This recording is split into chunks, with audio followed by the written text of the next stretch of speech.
O'g'il bolaga erkaklikni ona o'rgatadi.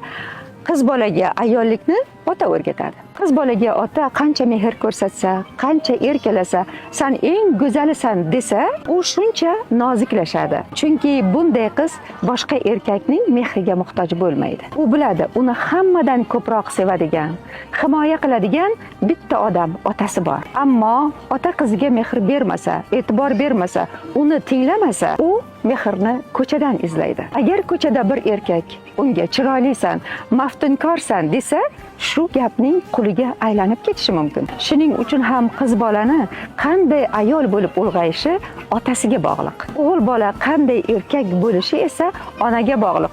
Chunki ona erkak qanday bo'lishligi kerakligini juda yaxshi his qiladi va oila shunday muvozanatda mustahkam bo'ladi. Ota qiziga mehrini ayasa, o'sha mehrni boshqa erkak beradi. Agar ona o'g'lini tinglamasa, u eshitilmaydigan erkakka aylanadi.